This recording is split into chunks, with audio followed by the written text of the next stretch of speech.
has to put you through these things to try you. It says in Zechariah, he puts us through the fire, man. And if we overcome, we're gonna come out the same way, man. We're gonna be banged and bruised up, but we still gonna be men of the Lord. Take a good heart, O Jerusalem, for he that gave thee that name will comfort thee. Miserable are they that afflicted thee. Miserable are they that afflict thee. Alright? Miserable are they that afflict thee. Starting with you, Esau, so-called white man. Alright? You've afflicted us on a level that is so high, man. There's no other choice for you to be miserable. There's no other choice for you to get the things that's coming. Alright? That's mainly talking about Esau. Jacob afflicts us too, but the Most High is going to take care of them as well. Alright? But this is talking about you, so-called white man. Miserable are they that afflicted thee, and rejoiced at thy fall. Miserable are the cities which thy children serve. Miserable is... and that's talking about you other nations too. You other nations that had a hand in our slavery, a hand in our downfall, or rejoicing at our downfall. Okay, y'all gonna be follower-ups, man. Runner-ups. Miserable is she that received thy son. That's baby Babel right there. Good old America. For as she rejoiced at thy run, and was glad of thy fall, ruin, Slakia. For as she rejoiced at thy ruin, and was glad of thy fall, so shall she be grieved for her own desolation. Yeah, so shall she be grieved for her own desolation, man. Because Esau, that's why the scriptures say, rejoice, O Edom. Alright, this is your time. Once that time of destruction and your kingdom obviously crumbling in front of everybody, once it starts physically crumbling in front of everybody, once these pestilences start hitting, you're going to be grieved, man. Because you know this is your time. You know your time is up, and you know you can't reset that clock. So you're going to be grieved that your rulership is being taken from you.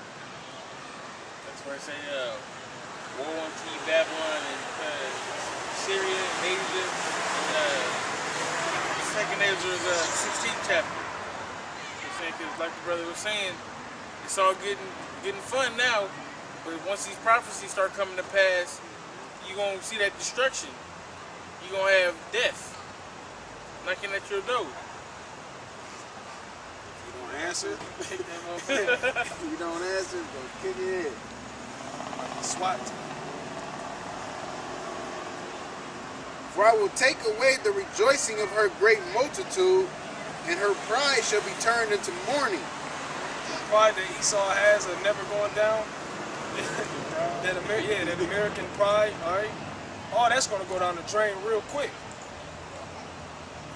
What it says in Isaiah, Isaiah 47, it says,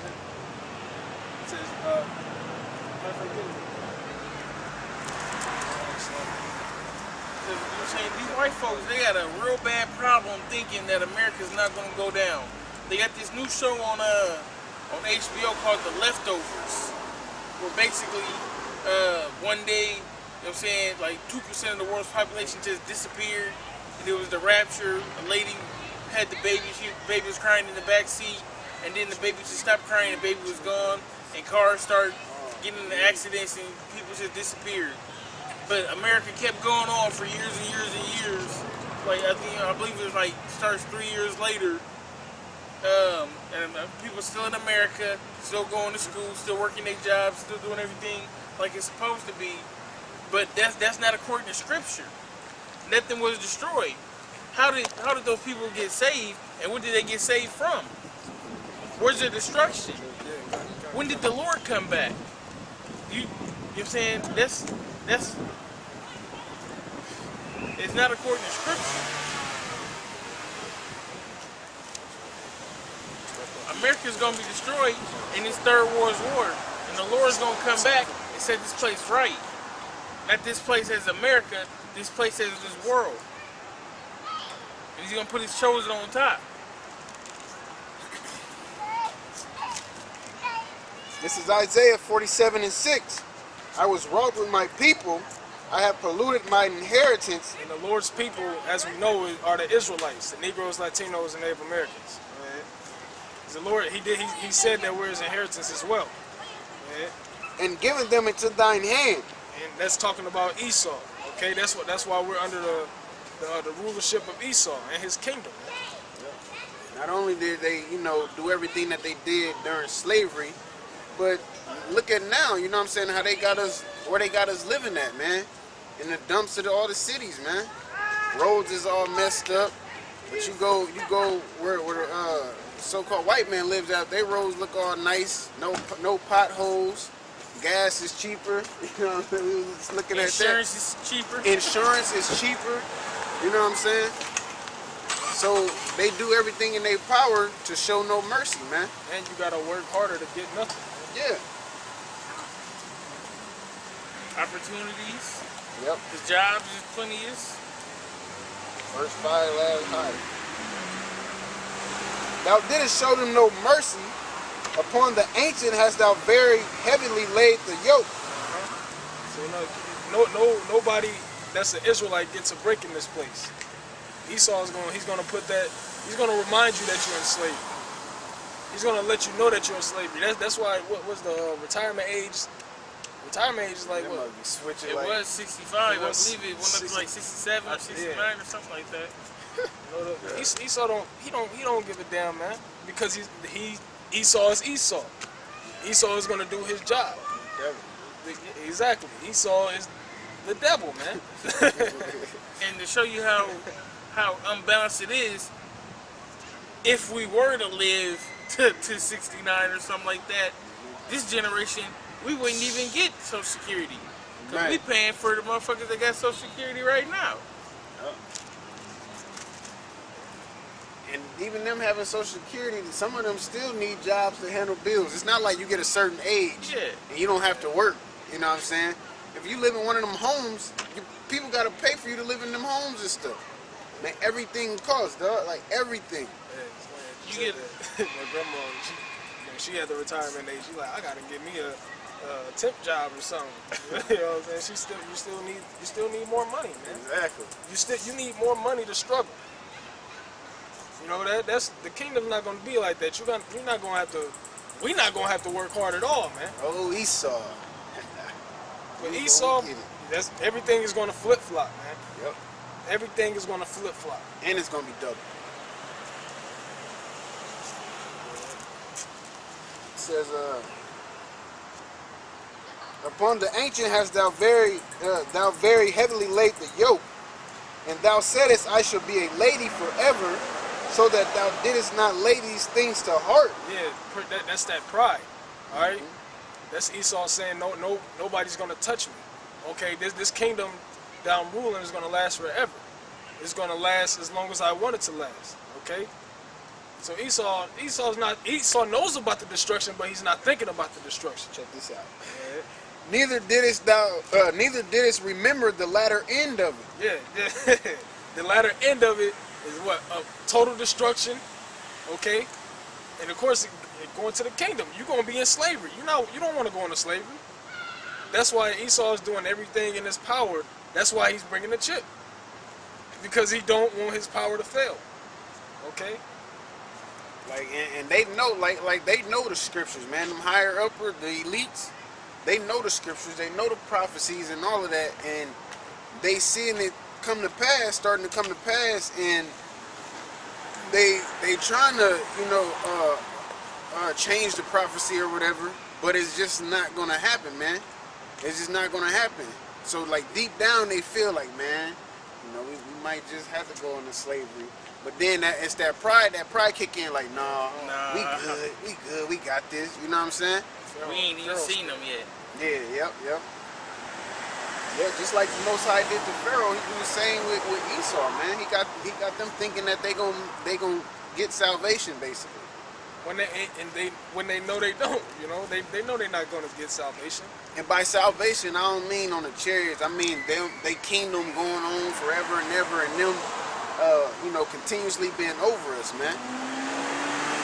Because destruction is coming. Like the brother says, death is knocking at the door. And if you don't answer, it's going to kick it in, man. Just like you said, the higher elites, they do know the scriptures, okay? They do know what's going to happen. Because they had to read that in Matthew's, where it says the Lord shortened the days for the elect. Okay, if everything was to go on, everything would be totally destroyed, man. Or totally abominable. Okay, so Esau, he like, oh no, I don't believe in that. Cross-breed chickens and pigs, cows and pigs, everything pork, man. Kosher pig everywhere. Therefore hear now this, Salakia. Therefore hear now this, thou that art given to pleasures, that dwellest carelessly. Esau has nothing to worry about in this kingdom, man. It tells you that in Psalms. He doesn't have the same problems as everybody else. Living carelessly is running up that debt. Running up that debt, man. You don't care. You know? Really, is that the way they live in day-to-day life? They like to go bungee jumping. They don't have a care in the world, mainly as far as their day-to-day lives. When they don't gotta worry about gas money. You don't have to worry, like the brother said, you doing all this just to better your struggle. You know what I'm saying? They live carelessly. We struggle. That's the difference. You know, they can go out and say, I want to go to this restaurant. Whereas Jake got to pick restaurants based off their budget. You know? And this ain't world-class restaurants. This Applebee's and, you know, and Outback Steakhouse, where they go to these, you know, extravagant. $200 a plate. Yeah, $200 a plate type of thing. You know, somebody was telling us like with that fantasy shit. Somebody telling me they threw a fantasy party when they charged them to like help to serve like $200 a person. And I'm like, think of the just to get in the league, and think of the reward. They said the reward was like $1 million, you know, to win it. You know what I'm saying? So that's a, you know, to do that, you know, whereas if Jake get into that, you know, the fifth, $300, depending on the people, you know, if that, you know. But the whole point is that they live carelessly. They don't have the same problems we have. All right, picking a car, that's a life decision. Theirs is more of a which car I like better, you know. Forget it. Just give me both of them. Therefore hear now this, thou that art given to pleasures, that dwellest carelessly, that sayest in thine heart, I am, and none else besides me. Yeah, I am, and none else besides thee. That's Esau, man. Okay, he said this is supposed to be the most glorious kingdom on earth. Okay, no, according to Esau, this is the best kingdom, man. Nothing's better than this. Even the kingdom of heaven that's to come. Okay, he's not worried. Like you said, he doesn't lay that to heart, man. He's not worried about it.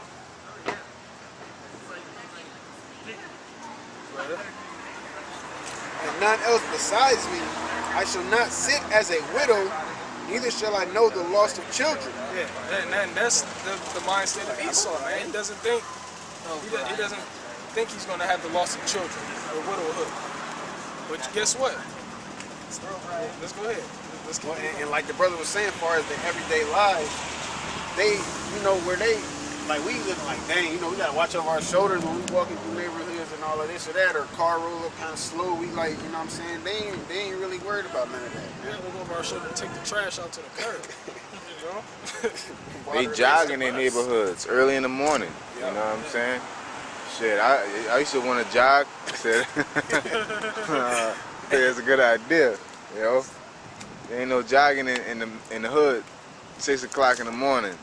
You know, 12 o'clock and 12 in the morning. You know what I'm saying? Ain't no doing that, cause you go through the wrong neighborhood. That's your ass. You know, cause not only we got pressure from Esau and the police, but we got pressure from our own people too. You know, especially as being Israelites. You know, let us get caught running through one of Nate's camp's neighborhood. 6 o'clock in the morning. You know? Where your fringes at, brother? Nate, nigga, some sick money, man.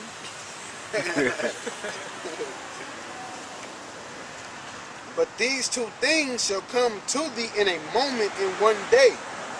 The loss of children and widowhood. They shall come upon thee in their perfection. These things shall come upon you in their perfection. Everything is going to fall upon you perfectly. Okay? You're going to lose everything. You're going to lose your so-called benefits. You're going to lose your rulership. You're going to lose people around you. Okay? You're going to lose everything, man. And the Most High is going to set it up where it's so perfect that you can put a cherry on top of it, man. All right? It says it shall come upon you in its perfection. There's nothing better than perfect. Exactly. You know, like when you play Tekken and you beat the dude, he don't get no hits off on you. That's perfect. You get a perfect for that. That's how it's gonna come to Esau. Like they are gonna get hit all the time In his wholeness. in his wholeness and get no hits off, man. And gonna get the loss of children and widowhood, man. Right.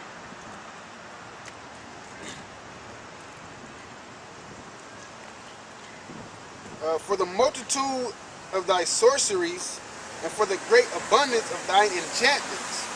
You know, like we was going into last night, you know what I'm saying? The CIA, all the little stuff that they do with the CIA as far as the sorceries, them being sneaky and being wicked and you know, witchcraft and all of that. For thou hast trusted in thy wickedness, thou hast said, none seeth thee. Yeah, Esau definitely trusting his way. That's why America is what it is. That's why it's considered Babel, man. All right, because Esau trusted in all these vain ideas he comes up with. Whatever Right. Esau wakes up with, I heard the scripture I was talking about thinking upon his bed. Yep. All right, Esau can pretty much wake up and make up any law he wants to and trust in it. Okay?